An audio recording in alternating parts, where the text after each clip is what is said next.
Do you always spy in Mandarin, or was that just for today? That's what he said, right to her face. Not because she was late, not because she raised her voice, but because she spoke a language he didn't understand. And the very next morning, her name vanished from the schedule. No warning, no reason, no job. It all started on a rainy Thursday afternoon in a little glass and gold restaurant nestled in the heart of Newport Bay, California. She took a 30-second call, whispered gently into the phone, and just like that, everything changed. She never raised her voice. She never broke a rule, but she broke something else.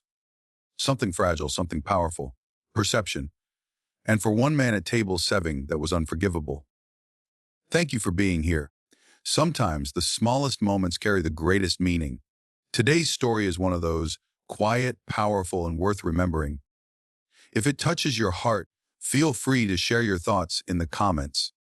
And if you'd like more stories like this, you're warmly invited to subscribe and tap the bell so you won't miss the next one.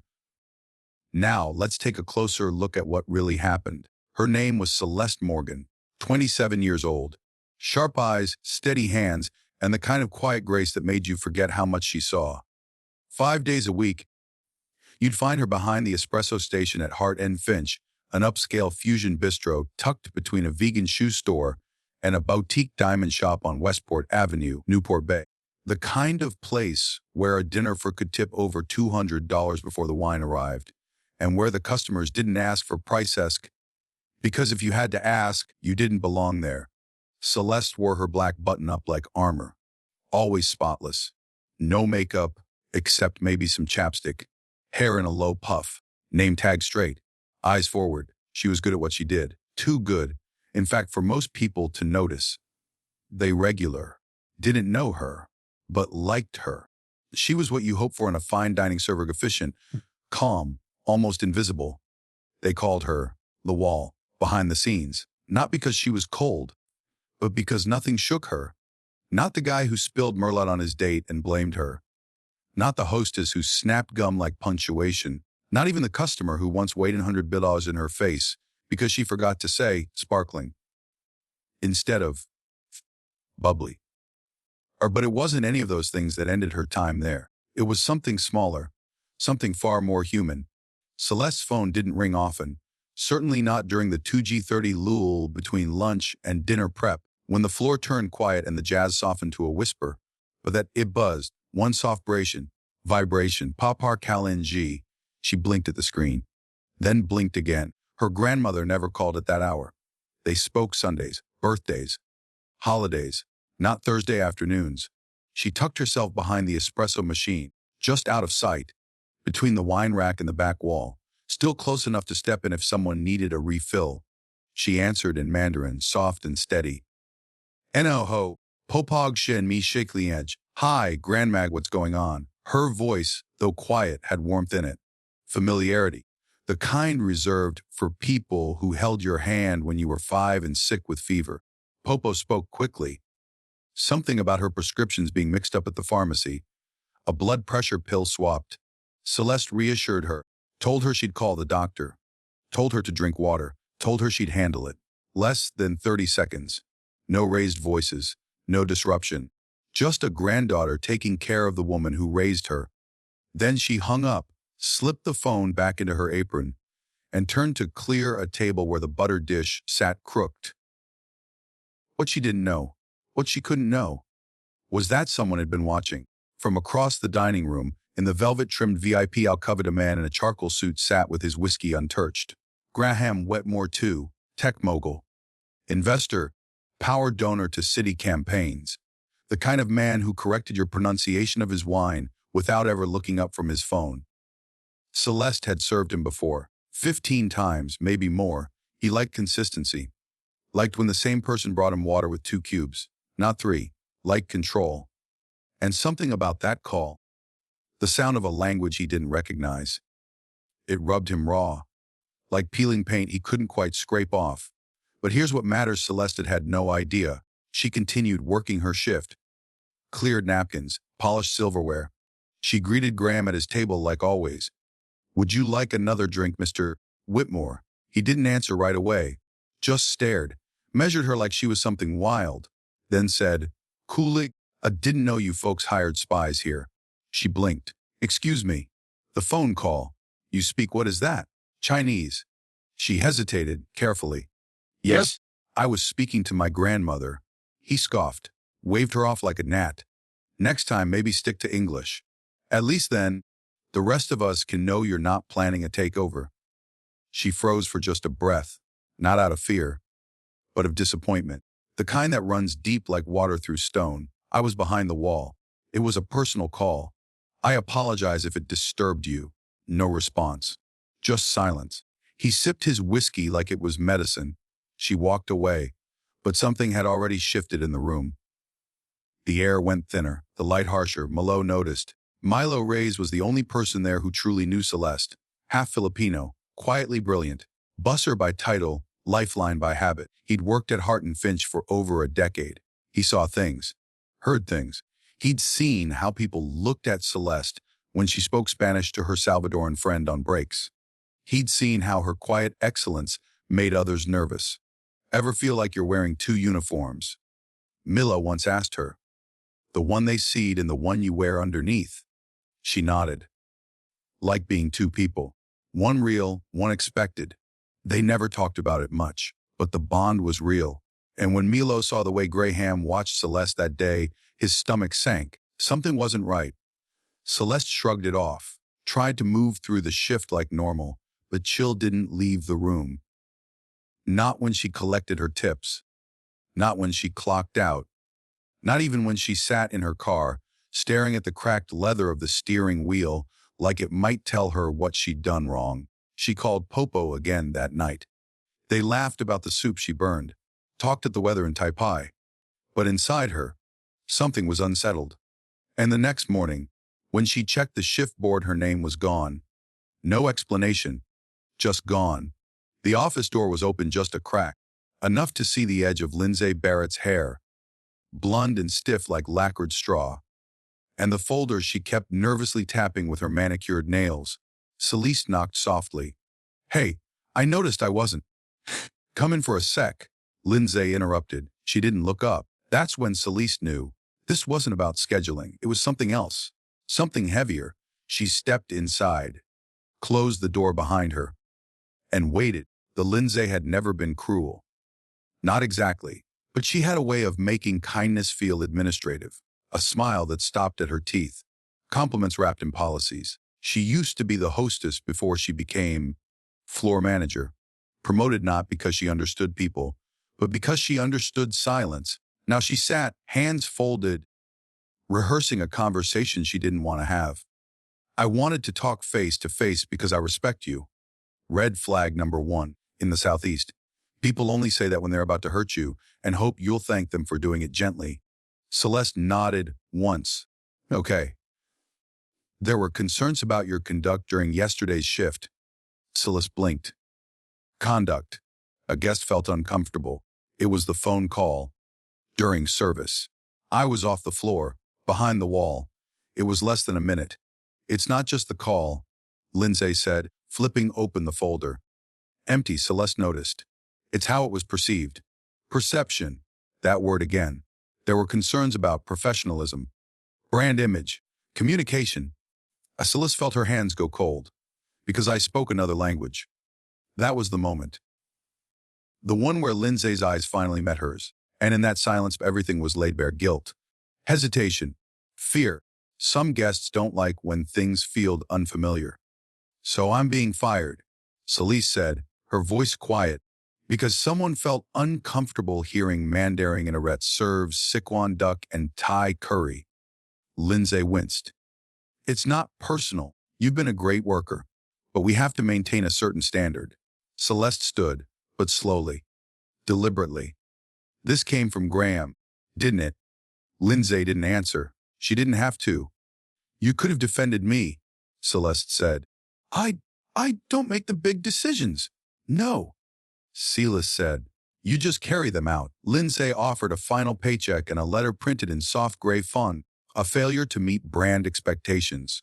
Celeste folded it without reading the rest. Milo was waiting by the lockers. One look at her face and he knew. They really did it. She nodded once. Because of that call. Guess Mandarin's a threat now. He leaned against the wall, jaw tight, arms crossed. They're not even hiding it anymore. He didn't like not understanding what I said. That's all it took. She didn't cry. She didn't yell. She just stood there, quiet, still, folded in on herself like a paper crane that knew the wind had shifted. You sure you don't want to fight it? Milo asked. We could go to HR. Talk to the press. Scylla shook her head. I need a day. That night, she sat in her apartment. Knees pulled to her chest, the smell of leftover ginger noodles cooling on the table. She texted Papa and got fired today. I'll call you later. Love you. Then opened her photos. Scrolled to an old one, her and Popo, rolling dumplings last Christmas, floor on their cheeks. She stared at it until the world stopped spinning, but Milo couldn't let it go. He didn't name names, didn't point fingers, just wrote a post on a private service workers Facebook group. A co-worker of mine was fired yesterday, not for being late, not for being rude, not for breaking rules. She answered a 30-second phone call, in Mandarin, in a restaurant that serves Asian fusion cuisine. The guest didn't like it. Now she's gone. Think about that. He hit post and went back to folding napkins. By nightfall, it had been shared and reshared and screenshot onto public pages. Comments poured in disgust. Disgusting. This happened to my sister too, only it was Vietnamese. Can't handle hearing another language. That says more about you. Then someone guessed the restaurant.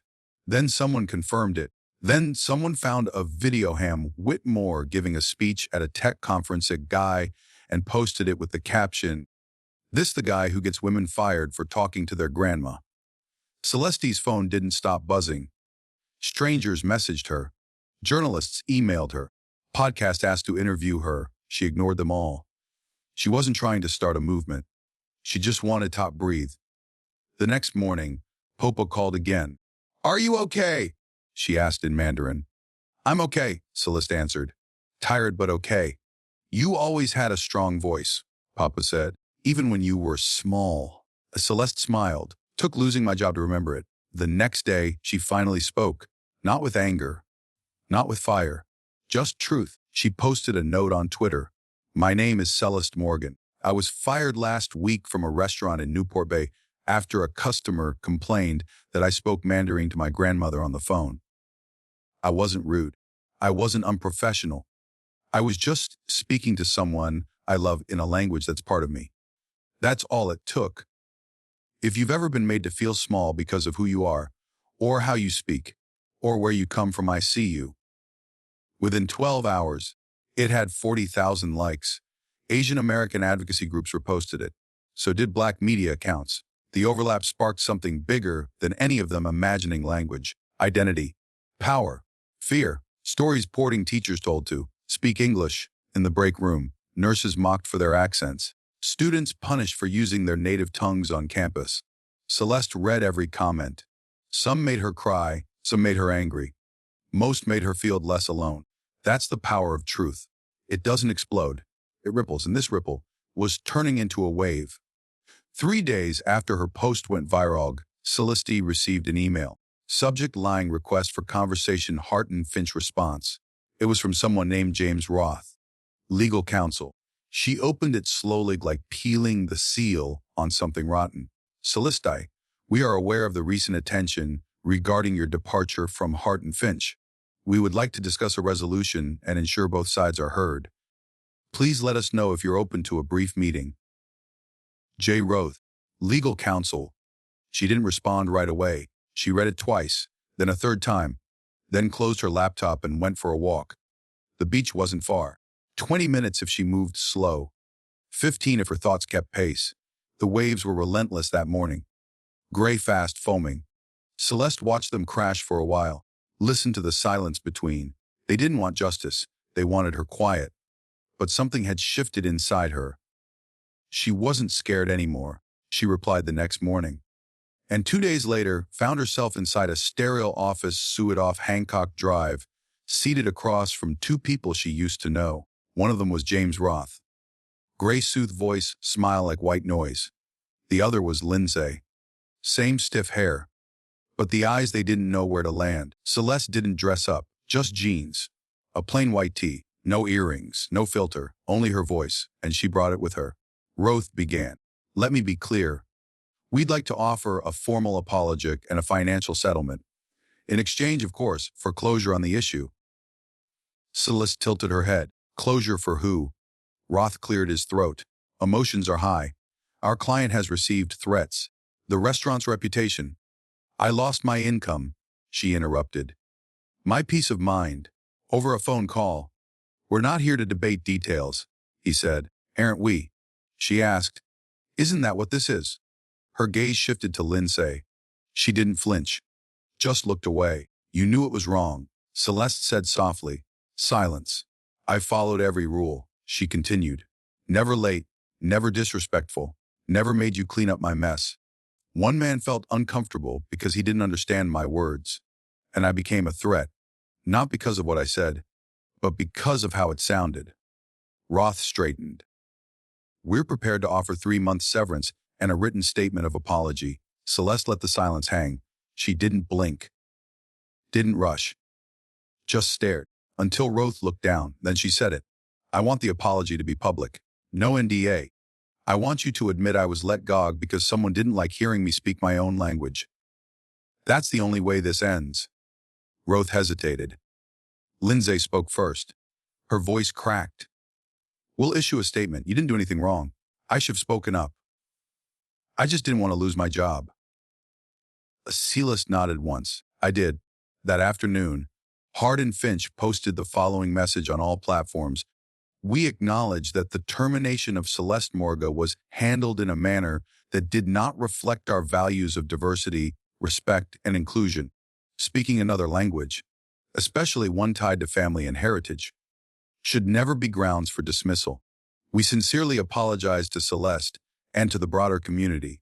We are reviewing internal policies and staff training moving forward. The comments came quickly. Some were grateful, others skeptical. Too little, too late. Apology sounds corporate. But at least it's something.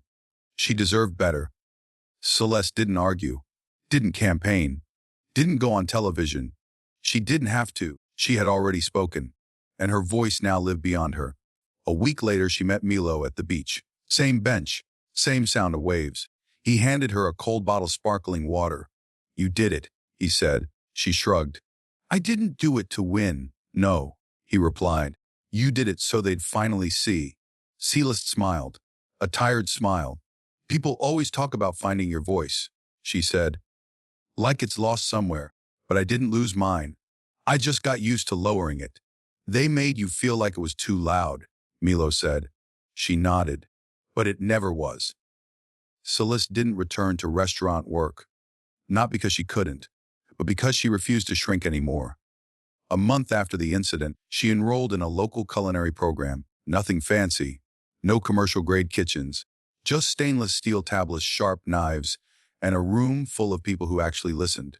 She started a blog too. At first it was just recipes, scallion pancakes, soy braised eggs, beef noodle soup.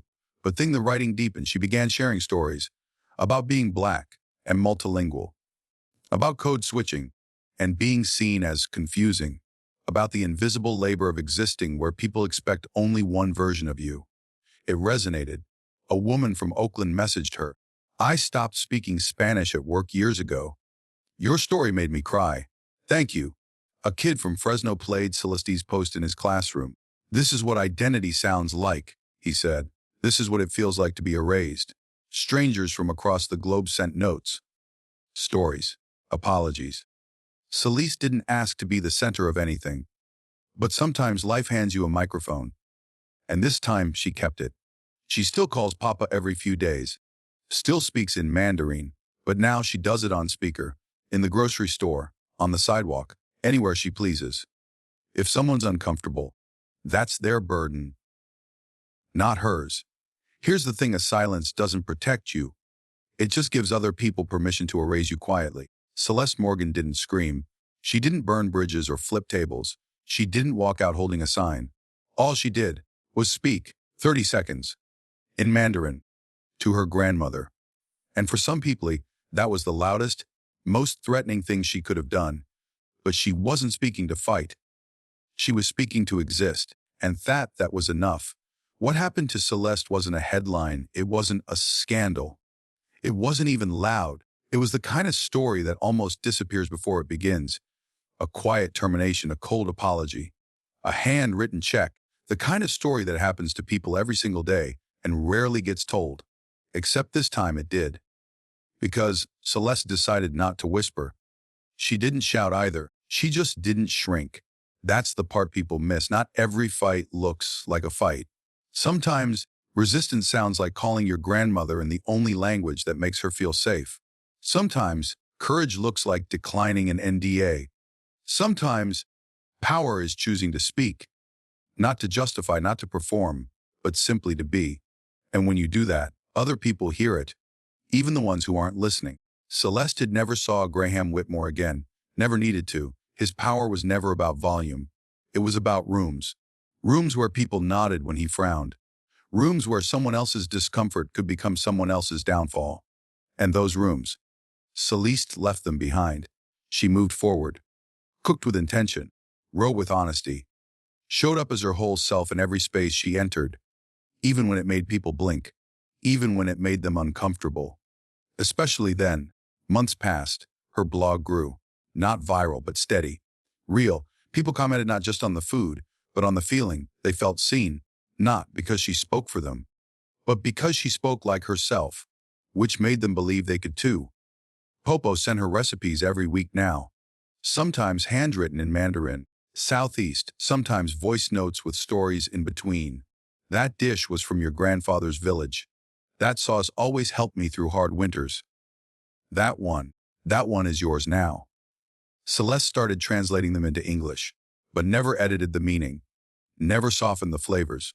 Because sometimes translation isn't about words, it's about respect. One night, she sat by her window, knees tucked to her chest, just like that first night. She would read the original post she'd made months ago. She hadn't changed a word. She didn't need to. I was just speaking to someone I love in a language that's part of me. That's all it took. And now she understood something deeper. It didn't just cost her a job. It freed her from a place that didn't see her, didn't hear her, didn't want her whole. Celeste Morgan didn't get fired. She got free. And freedom, it has a sound. It sounds like Mandarin on speaker in a crowded cafe, like Spanish in the break room, like Tagalog on the train, like sign language over lunch, like the voice you were told to lower, finally rising back up. Freedom sounds like your own language spoken with no fear in front of anyone. She never tried to go back to who she was before that Thursday, because that version of herself, the quiet one, the invisible one, was never who she was meant to be. She had only worn it to survive now. She was done surviving, and if someone asked her, years from now, why she didn't stay quiet, she'd say, because being quiet never kept me safe. It just kept me small. Sometimes the most dangerous thing you can do in a quiet room is speak, not to argue, shout, but to be heard. Celeste didn't ask for a spotlight. She didn't ask to become a symbol. She just wanted to check on her grandmother. And for that, she lost her job. But what she gained was her voice. So here's the truth. You don't owe your silence to anyone. Not to keep your job. Not to keep someone else comfortable. Not to survive in a space that won't make room for you. Your voice matters. Your story matters. You matter. So speak. Not because it's easy, but because staying quiet costs even more.